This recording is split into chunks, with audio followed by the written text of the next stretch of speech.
get in charge one more time. I mean, they were talking about cracking down on hate speech online.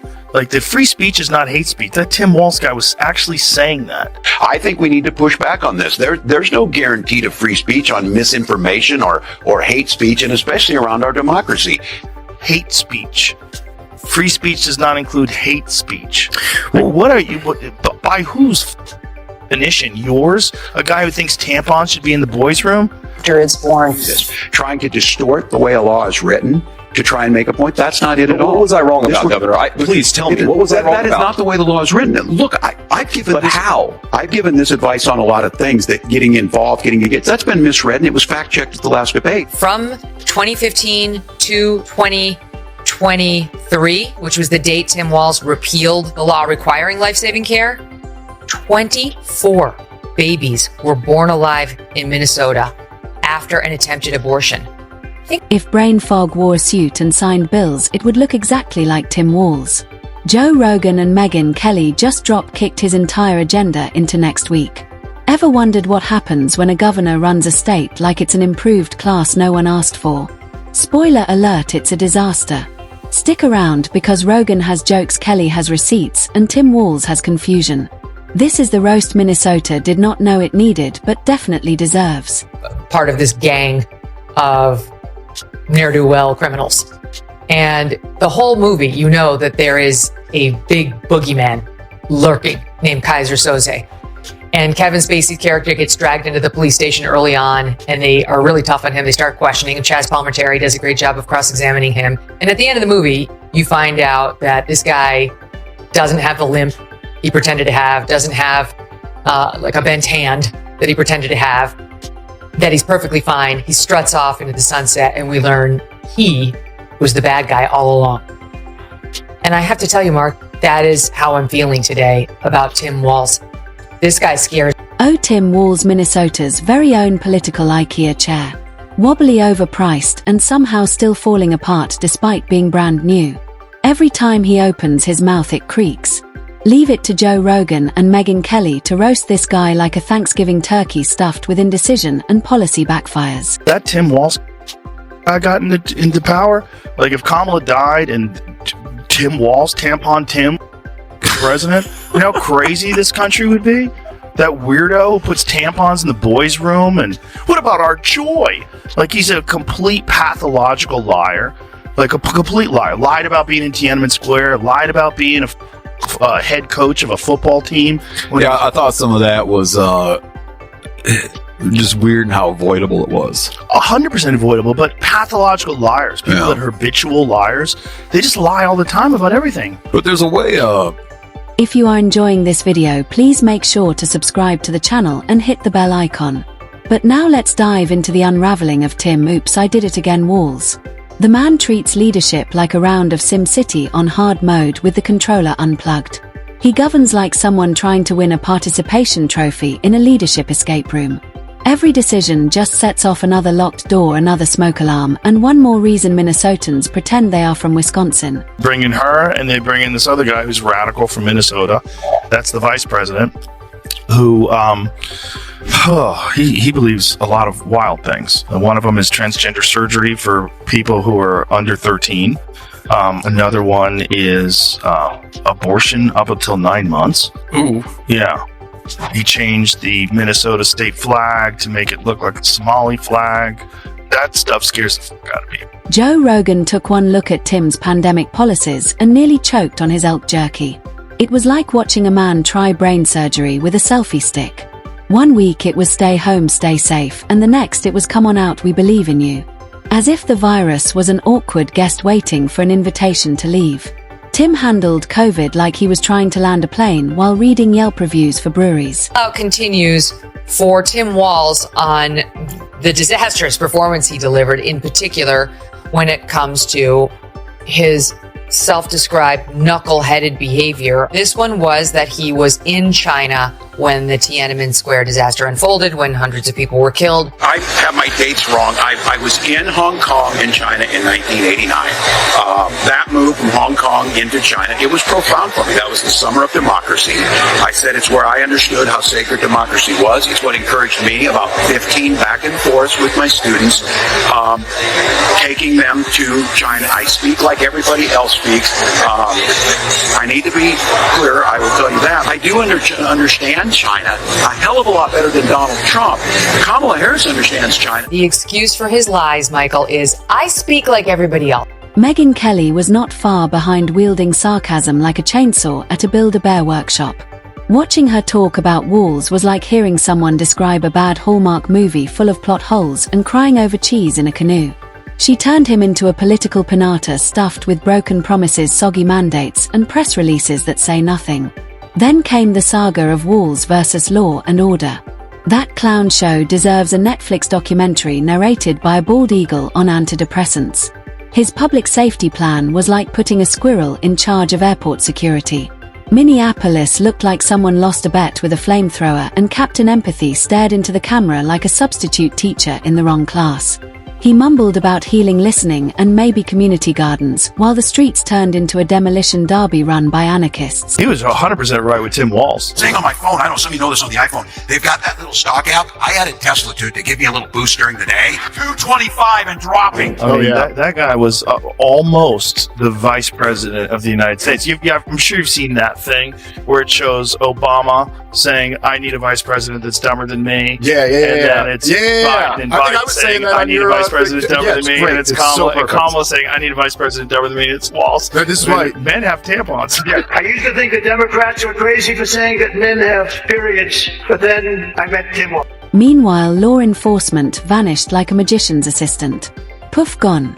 Tim ghosted them harder than your ex after 2 a.m. text. Joe Rogan looked stunned and asked, who is this guy and does he even go here? Walz governs like someone who clicked on a course called Leadership for Dummies, watched the intro, then got distracted by raccoons using vending machines. He is the only governor who can read a teleprompter and still look confused. His buzzword bingo is magical. Equity, innovation, resilience thrown around like confetti in a wind tunnel. None of it means anything when the city looks like Mad Maximum. To Tim, governing is a TED Talk with snacks. He doesn't solve problems, he hosts them, offers name tags, and serves hummus. Doug Brunt, my husband, he doesn't react to that much in the news. And so when it gets his attention, I know that something's gone either very right or very wrong. And he did not like this clip from Tim Walz reacting to the Taylor Swift news. Watch. Taylor Swift signed childless cat lady. I have to get your response to that, Mr. Governor. All those things, I am incredibly grateful, first of all, to Taylor Swift. I say that also as a cat owner, a fellow cat owner. Look, Swifties, you heard it. We know that it's there. That was eloquent, and it was clear. And that's the type of courage we need in America to stand up. And my husband said he looks like Elmer Fudd. That's what he looks like, Elmer Fudd. Like there's something off about this guy. Let's talk fashion because we must. Walz dresses like a dad who lost a bet and had to show up to a PTA meeting in whatever he found on the laundry chair. Windbreaker check. Confused expression double check. Energy of a guy who got asked for directions in a state he supposedly runs triple check. He looks like he wandered out of a Home Depot and won a raffle to be governor. He radiates beige. He could disappear in a khaki warehouse. And then there is education. Megyn Kelly did not just critique him, she scalped him.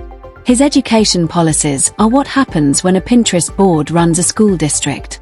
He applauded kids for opening Chrome tabs while high schoolers Googled how to math with tears in their eyes. He shut down schools like he was late for dinner and reopened them like he was playing whack-a-mole. Under Walz, students didn't thrive, they survived. They mastered muting themselves and emotionally supported parents during algebra meltdowns. Test scores tanked harder than crypto, and Walz still tried to slap on a gold star and call it success. Article from Minnesota. That's the vice president who,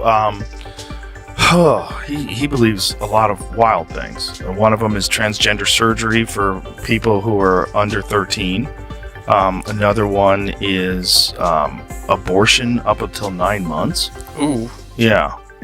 Obviously, there's reasons why people medically would, like, if the woman's life is in danger, if the child has something wrong, it's not going to live. There's reasons why they choose to do things like that. But that stuff. Meanwhile, teachers got stuck in a Kafka maze of rules.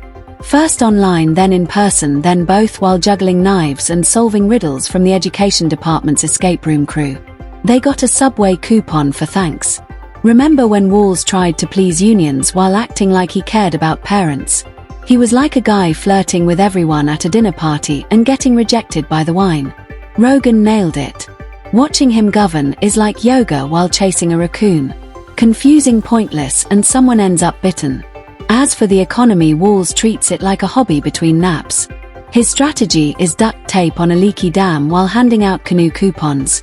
Rogan said businesses died faster than Walz's credibility. But Walz still celebrated new grant programs, paying consultants to explain why no one wanted to work. Spoiler, they were broke. Brand Governor Walz moderate and a representation of middle America. That's not true. He's not moderate.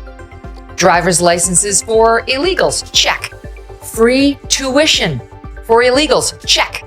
Free health insurance, free that is, for illegals, check. Who pays for that again? Is Governor Walz just like draft an imaginary check from an imaginary pot of money? Oh wait, no, it's the taxpayers. He's all for teenagers undergoing life-altering gender surgeries. And by the way, he wants to take your child away from you if you won't okay them.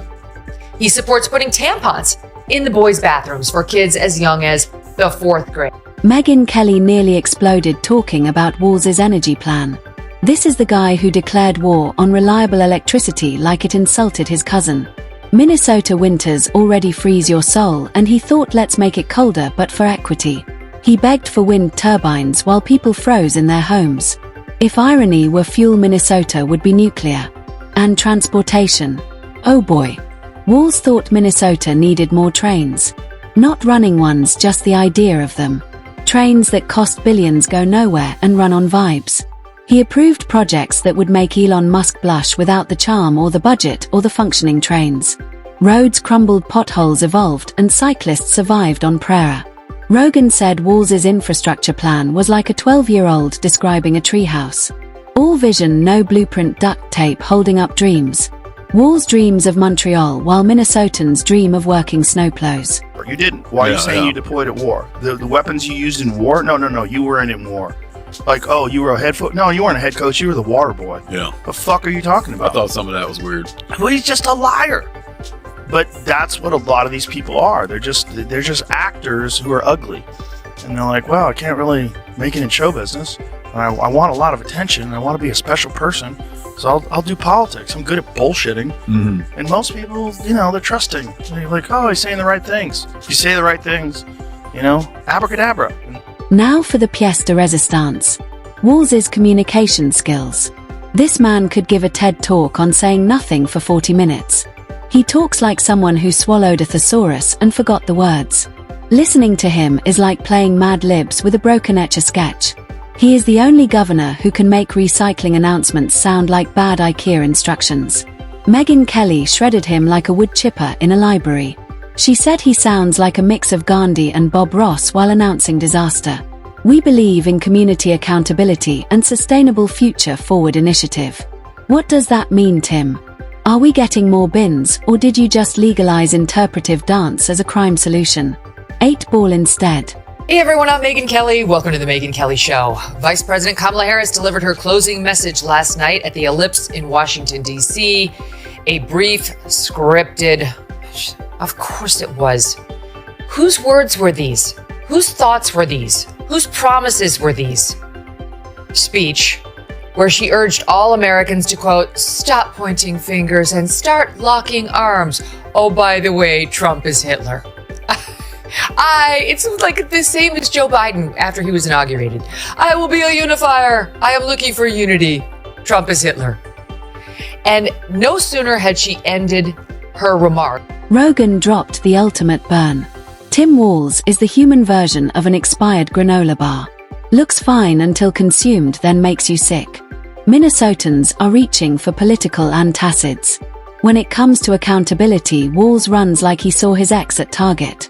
Everything is blamed on the last guy's systemic challenges or Mercury in retrograde.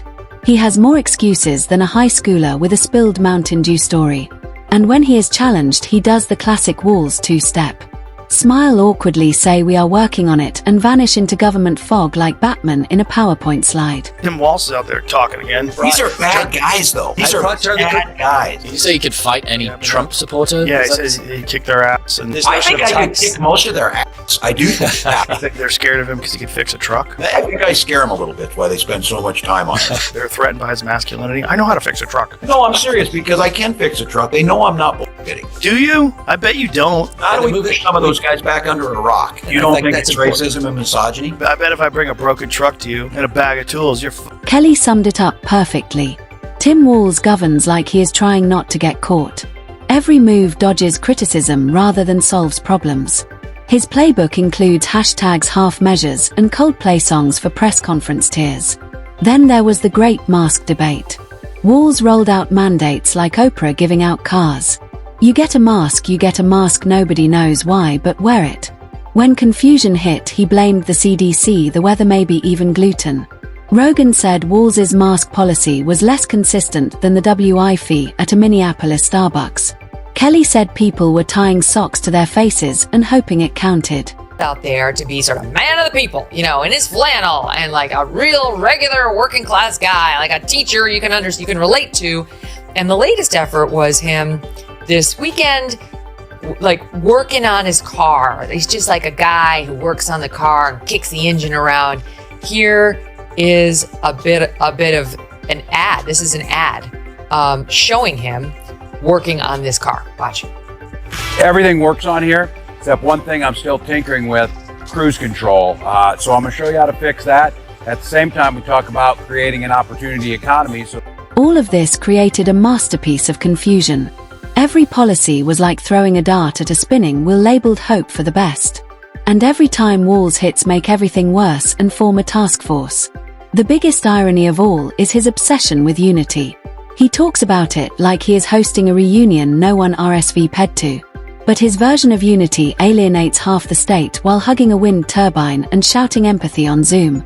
Rogan said Walz wants to lead a conveyor circle in a burning building. Kelly said it plainly. This guy could not unify a box of crayons. Now Minnesota is trapped in his coloring book of contradictions, just hoping not to get scribbled into oblivion. He believes a lot of wild things. One of them is transgender surgery for people who are under 13. So for those out there who are wondering, aren't there something else you could be doing or doesn't seem to impact you in your life? This is what it means to show empathy. This is what it means to be welcoming. He changed the Minnesota state flag to make it look like a Somali flag. You ever seen that? But our current flag is problematic. I think we all know that. We've evolved into a more diverse state, and I think it's more reflective. So here we are. A state full of lakes culture and resilience led by a man who thinks leadership is an improved game where nobody gets to yell scene. Joe Rogan roasted him like marshmallows over the dumpster fire of Walz's decisions. Megyn Kelly served sarcasm like hors d'oeuvres at a political apocalypse. And Tim Walz just stood there blinking slowly, wondering if next time he should consult a magic 8-ball instead.